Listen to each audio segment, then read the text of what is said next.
The Basin's Real Rock Station. My very special guest, never talked to before, pretty stoked, lots to talk about, short time to do it. It is Taylor Momsen from the Pretty Reckless. Welcome to the show. Thank you for having me. How are you, dude? I'm good. How was the holidays? It was all right. Okay, a little break there and getting ready to jump back into touring. Yeah, I noticed that. A couple weeks you guys are headed to Europe. We are. We're And looking forward to it. Crazy. I was looking on the website, and like all the European dates sold out. It's pretty wild to see that, for sure. Now, if people aren't familiar, I'm just going to give a brief rundown without going into the huge detail, because I kind of freaked out when I first found it. It's been a few years ago. Oh, you started off in film, obviously, as anyone who doesn't know, was Betty Lou Who, which still kind of freaks me out a little bit, from The Grinch, and then you did some acting with Gilmore Girls, and then from that, and a few other things. But from that, you went into music, which was obviously your first true, great, glorious love, right? It was and is. So made a good decision to quit. No, I think you've made an incredible decision. I was looking at some stuff, and if anybody's not familiar and you haven't heard stuff besides what's on the radio, I would certainly go seek it out, because the new album is absolutely phenomenal. Thank you. You worked quite hard on it, so thank you very much. Yeah, no, I mean, it's, obviously we've got a new single coming called Oh My God, which started yesterday, and then, there's Take Me Down, which was the first single, and then you go Heaven Knows and Messed Up World and all that. But the new album that is out, it's so much, I guess it's so much more than just those two songs. I want to tell people it's the vibe, the emotion, everything about it is incredible. Thank you. I mean, yeah, it definitely is. We very much like to make records, not just singles, so it's always kind of a challenge for us to pick a single, because when we make records, we very much make a body of work that's meant to be listened to all the way through and take you on some sort of journey. So it's always tricky for us to pick one little piece out of this, body of work. Yeah, I don't know, I hate to describe music, because I'm a music lover, and obviously I work in radio, but if I wasn't a radio, I'd still be a music guy. But, I was trying to pin it down to explain it to people, kind of what that vibe felt like, and of the album and everything. And it's, I don't know, there was like a bit of Black Crows, there was a bit of I don't know how to describe it, which is a good thing that I can't figure out how to describe it. It's just really phenomenal. Well, thank you. I mean, I don't like to describe music either. I think that it kind of puts a preconceived notion into the listener's head, and I'd rather them interpret it for themselves and connect to it however they feel fit to connect to it. So I'm with you there. Yeah, it's just it's music. It's meant to be listened to, not talked about. Yeah, no, I get it, and I hate labeling. We live in a world full of labels on music, and then next thing you know, you tell somebody it sounds like this, and then they pick it up and they're like, "Well, it doesn't sound anything like that," and now I'm disappointed.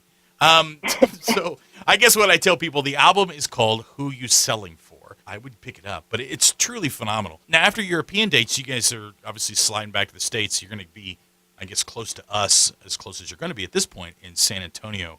I think Rockport River Festival. That's the 27th of May.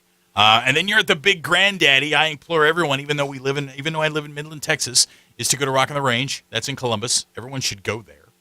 It's going to be a blast. We've played it a couple of years now, and that's always one we look forward to, for sure. A great stat, and everybody's wondering, you, next to Chrissy Hines, which is great company. Chrissy Hines, if anyone doesn't know, from The Pretenders. I think the only female artist to have 2 #1 rock singles. I think it's 4 now. Is it 4 now? Which is, yeah. Oh my God, that's crazy. Yeah, the website. Pretty wild, and a huge compliment and great company to be a partner, in with. Oh yeah, no, Chrissy Hines, that's great company to be in. I guess that being said, do you have? I guess you would have influences. I hate the generic question, but I mean, I guess what prompted the parlay? What made you go from, say, here, from there to here? What started that? Well, I love music. I love classic rock. I grew up. My dad is a music fanatic, to say the least. Sure. So I grew up listening to his vinyl collection. So it started with the Beatles for me. It was the first band that I completely fell in love with, and to this day are obviously still my favorite and the best. You can't beat them. Then The Who and Pink Floyd and The Doors and Bob Dylan, and then I got really into the 90s grunge stuff with Nirvana and Soundgarden and Pearl Jam. The White Stripes was the first live concert I ever went to, a real show that kind of blew my mind. I was amazed that 2 people could make that much noise and have so much impact. So I started singing and playing guitar and piano and writing songs when I was really young, and it just kind of stuck. It became an outlet, not just an outlet, but it became my identity. Like, I don't really know who I'd be if I didn't do that. No, that's cool. I mean, it's a great answer. I mean, everybody has a different vibe and where things came from, but you can definitely tell. You can tell all those influences. I guess that's a great way. As I was talking, I was trying to describe something. It is an amazing mix of everything that you were influenced and loved. I think that's a great way to describe really what it is if anybody picks it up. Well, thank you. I mean, I think that's kind of the goal of being a musician or a writer, is to take from influences and from things that you grew up on or love and worship, and figure out a way to make that new and relate to yourself in some way, which can be a challenge, but is also the most rewarding process. Is the writing. Is when you finish a good song, there's no better feeling. Right, and the one thing that I love the most is this album is not like the last album. It's you know what I mean? You can hear a progression, and I think that's cool. I think it's good when, this is cliche, every artist does it, but when you grow from one to the next, I guess. Yeah, well, I always say that if you're not moving forward, you're either standing still or regressing, and not really looking to do either of those things. So we're always pushing ourselves to be better and grow as individual artists and as a unit, as a band. So I think that is kind of the natural. This record's kind of the next stepping stone as to where this band's going to go. Now let me ask you, because are you surprised with the amount of success that the band has had? I mean, it's cool. I think it's great, and I get why. But are you surprised at it? Is it you go? Always. This is phenomenal. It's always a shock. I mean, we make music because we love to make music, Sure. So we do it for ourselves. And I always say when you release something, it's a very weird feeling, because you've slaved over something that's so yours, and then as soon as you put it out into the world, it no longer belongs to you. It belongs to everyone else, and that's a very weird feeling to have to let go of something that you cradle so dearly, personally. And so it's always very strange, because you never know how it's going to be received, and good or bad. It's interesting to see how people are going to take it, and obviously a good reception is no one's going to scoff at that. But yeah, we're always shocked and very thankful. Especially on this side of things with the rock industry. I have so many friends of guys at Blackstone are good friends, and Adelita's Way. I got a lot of really good friends in this side of the business, and it's horrible out there. So anyone who's being successful on the rock side of things, I applaud them, because it's so tough. It's really tough. There's this phrase that I heard once. It's a long way to the top. How does it go? Well, it's a long way to the top if you want to rock and roll. Was that the quote? It is the quote. Yeah, it is the quote. The little old school AC/DC. It's quite true, to say the least. No, it's really tough on the rock side of things. So one thing I always tell people, if you love your favorite rock band, whoever that is, go buy their crap. Go buy it. Go buy it. If you can find it, go buy it.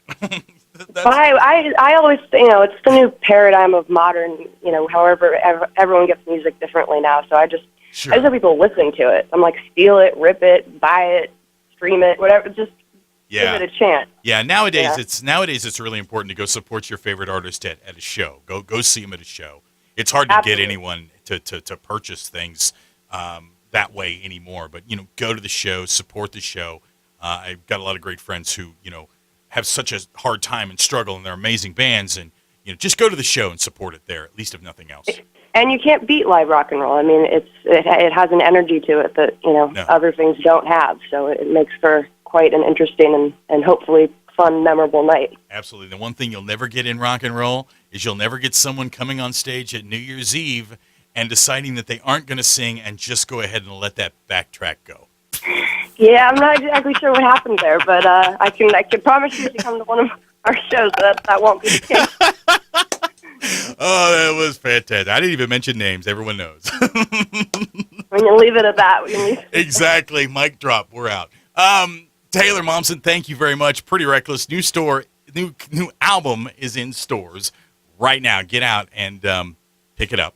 I encourage everyone to do so. It's called Who You Selling For. I certainly appreciate you spending some time. Very cool. Always a good conversation. Absolutely.